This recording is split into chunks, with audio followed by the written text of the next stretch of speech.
आज सच्चे सुख की खोज के अंदर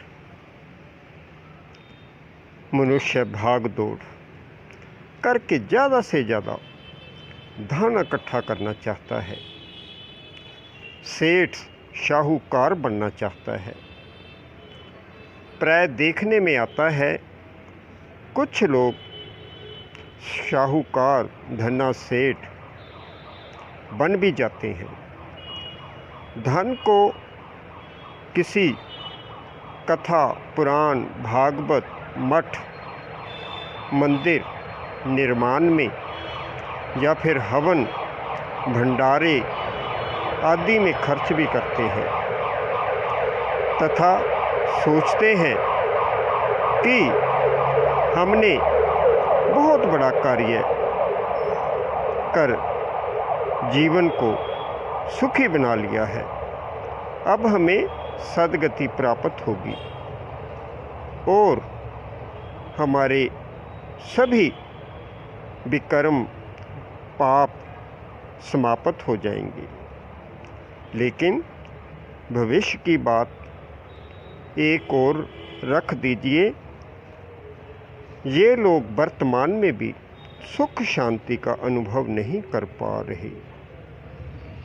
योगी, साधु, संत, ध्यानी ईश्वर को प्राप्त करने के अनेक उपाय ढूंढ रहे हैं, पर अभी तक सुख को प्राप्ति नहीं हुई। प्राय साधारण लोग भी कष्टों के निवारण के लिए मंदिर, मठ, मस्जिद, गिरजाघरों में, गुरुद्वारों में देवी देवताओं की किस प्रकार से दंडवत करते हुए तीर्थ स्थानों पर यात्राएं कर रहे हैं, मांगते फिर रहे हैं, चढ़ावा चढ़ाते हैं, परंतु शांति और सुख फिर भी अनुभव नहीं कर रहे। हर समय परेशान हो नज़र आते हैं, चेहरों पर चिड़चिड़ापन, क्रोध, घबराहट, प्रतिशोध, अहंकार, मुख पर रहस्यमयी बनावटी मुस्कुराहट छिपी रहती है। दिल दलदल में फंसा नज़र आता है। सुख खोजने के लिए कभी कभी दूसरों को भी दुख कष्ट देते रहते हैं। खान पान के माध्यम से भी सुख खोज रहे हैं कि शायद कुछ खा पी कर नशा करके ही शायद सुख मिल जाएगा, और अच्छे कुछ पकवान खाकर भी उसमें भी सुख खोज रहे हैं। इससे चंद समय के लिए तो जीव का सुख मिल जाता है, परंतु कुछ समय बाद फिर वही पुरानी दिशा, क्रोध, चिड़चिड़ापन, एक दूसरे से गाली गलौज, आखिर सुख प्राप्त कब होगा? सारी भौतिक सुख सुविधा प्राप्त हो गई, परंतु मन फिर भी अशांत और दुखी, बेचैन। थोड़ी सी सुख की अनुभूति हो सकती है, लेकिन फिर सुख कहाँ प्राप्त होगा? मोह जीत होकर रहना पड़ेगा। आज कहते हैं चिर सुख तब प्राप्त हो सकता है जब हम सभी विकारों को छोड़कर सच्चा स्नेह और श्रद्धेय अपनाकर वफादारी द्वारा विश्वास पात्र बने। बेशक हम कार्यालयों, दफ्तरों में, ऑफिसों में कार्य कर रहे हैं, दुकानों पर, शोरूमों में काम कर रहे हैं, या फिर अपनी घर की किचन, रसोई में काम कर रहे हैं। समाज हर जगह पर मधुर संबंधों का होना चाहिए।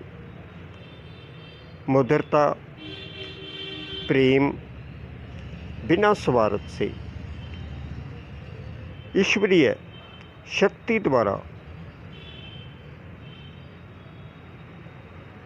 हम सुख प्राप्त कर सकते हैं। परिवार का निर्माण करें। इन सब के लिए दिव्य ज्ञान को प्राप्त करना पड़ता है। दिल में सभी के प्रति प्रेम हो, स्नेह हो और सद्गुण अपने जीवन में हमें धारण करें। लोग कहते हैं कि गृहस्थ से में रहकर हम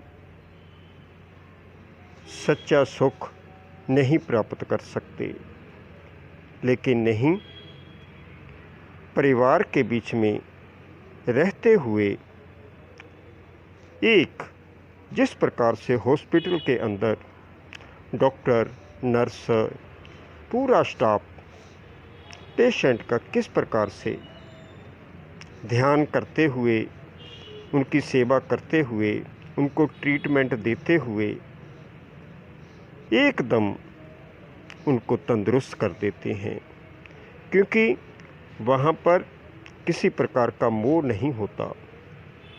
अपनी ड्यूटी समझी जाती है। अपनी ड्यूटी समझते हुए सभी कार्य करते हैं। इसी प्रकार से हम घरों में रहते हुए भी बिना मोह से एक सेवा समझते हुए एक दूसरे का हम कोई स्वार्थ न रखते हुए, उनका ध्यान रखते हुए अपने परिवार की, अपने स्टाफ की,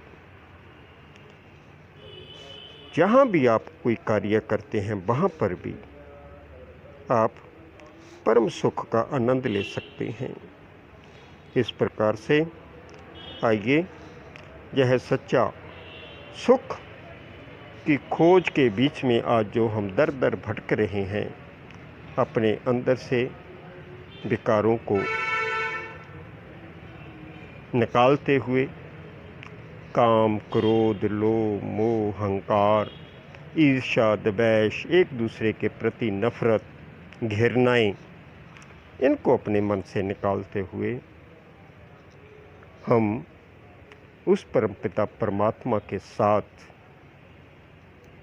उसकी शक्ति को अनुभव करते हुए एक दूसरे की अगर सेवा करें तो हमें कहीं भी बाहर भटकने की ज़रूरत नहीं है।